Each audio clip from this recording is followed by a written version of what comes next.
রান্নাবাটির পক্ষ থেকে সকল দর্শক বন্ধুদের স্বাগত জানিয়ে শুরু করছি আজকের রেসিপি। আজকে বানিয়ে ফেলেছি আলু পটল পোস্ত। খেতে কিন্তু অসাধারণ লাগে, আর পোস্ত তো অল টাইম ফেভারিট। এর জন্য প্রথমেই কড়াইতে সর্ষের তেলে দিয়ে দিচ্ছি স্লাইস করে কেটে রাখা আলুর টুকরোগুলো। এখানে কিন্তু আলু পটল দুটোই একরকম স্লাইস করেই কেটে নিয়েছি। আলুর টুকরোটা একটু লালচে করে ভেজে নিতে হবে। এখানে বড় সাইজের আলু দুটো থেকে তিনটে কেটে নিয়েছি। আলুগুলো দেখুন একটু লালচে রং ধরে এসছে। এবার আলুটা তুলে নেব।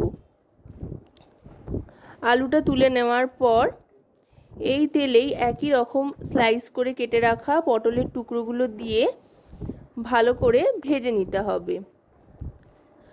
আলুটা আগে ভেজে নিয়ে তারপরেই পটলটা ভাজতে দেবেন, কারণ পটল কিন্তু অনেকটা তেল টানবে, তাই আলুটা ভেজে নেওয়ার পর পটলটা ভাজলে সুবিধা হবে অনেক বেশি। এটা কিন্তু যে কোনো আলু পটল রান্নার ক্ষেত্রে একটা টিপস হিসেবে আপনারা কাজে লাগাতে পারেন। এবার পটলটাও ভালো করে ভেজে নেব। পটলটা নরম হয়ে আসা পর্যন্ত আর লালচে রং ধরে আসা পর্যন্ত কিন্তু ভাজতে থাকতে হবে। আপাতত পটল ভাজবার সময় কোনো কিছুই ব্যবহার করছি না, নুন বা হলুদ। পটলগুলোকে ভালো করে ভেজে তুলে নিচ্ছি। পটলটা ভেজে তুলে নেওয়ার পর তেল কিন্তু অনেকটাই কমে এসছে, তাই পটল তুলে নেওয়ার পর কিন্তু তেলের থেকে আরেকটু তেল অ্যাড করতে হবে। আর একটু তেল অ্যাড করে নেওয়ার পর এবার দিয়ে দিচ্ছি রসুন কিমা। চাইলে আপনারা রসুন বাটাও দিতে পারেন, আমি গ্রেট করে নিয়েছি সেটাই দিয়ে দিলাম। রসুন কিমাটা দিয়ে একটু ভালো করে লালচে করে ভেজে নিচ্ছি। এবার দিয়ে দিচ্ছি পেঁয়াজ কুচি। পেঁয়াজ কুচিটাও এবার ভাজতে থাকবো। রসুন আর পেঁয়াজ দুটোরই কাঁচা ভাবটা সামান্য চলে যাওয়া পর্যন্ত অপেক্ষা করতে হবে। আর গ্যাসের ফ্লেমটা মিডিয়াম টু লোতে রেখে কিন্তু ভাজতে হবে, যাতে হাই হয়ে না যায় গ্যাসের ফ্লেমটা, সেদিকে লক্ষ্য রাখতে হবে। এবার এর মধ্যে দিয়ে দেব টমেটোর টুকরো।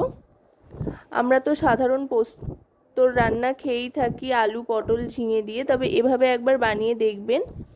পোস্তর স্বাদ তো থাকবেই, তার সাথে সাথে বেশ অন্যরকম একটা ফ্লেভারও আসবে।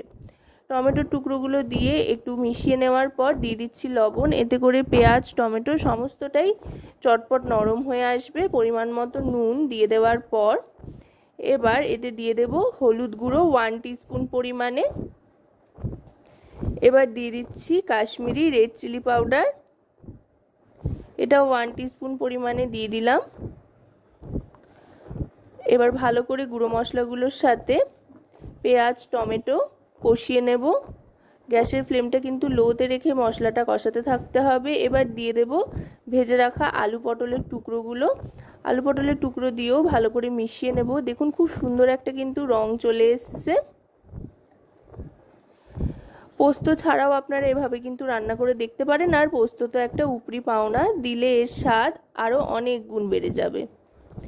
এবার সমস্ত মশলার সাথে আলু পটলটাকে ভালো করে মিশিয়ে নেবার পর এর মধ্যে জল দিয়ে দেব আলু পটল সেদ্ধর জন্য। জল দিয়ে গ্যাসের ফ্লেমটাকে একেবারে লোতে রেখে ঢাকনা চাপা দিয়ে দিতে হবে মিনিট 5 জন্য সেদ্ধ হতে।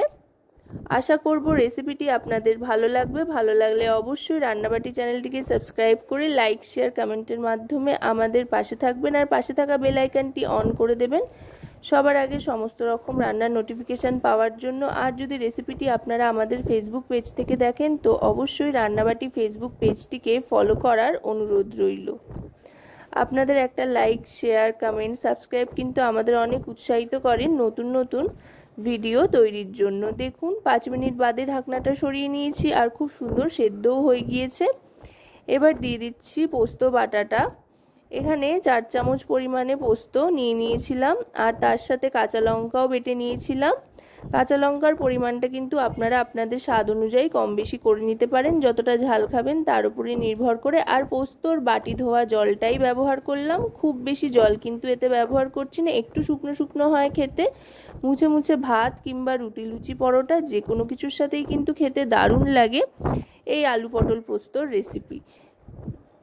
যেহেতু খুব সামান্য জল দিয়েছি তাই গ্যাসের ফ্লেমটা আর বাড়ালাম না, একেবারে মিডিয়াম টু লো ফ্লেমে রেখেই একটু নাড়াচাড়া করে ভালো করে কষিয়ে নিয়ে 1 মিনিট মতো স্ট্যান্ডিং টাইমে রেখে দেওয়ার পর তারপরে সার্ভ করে দিচ্ছি।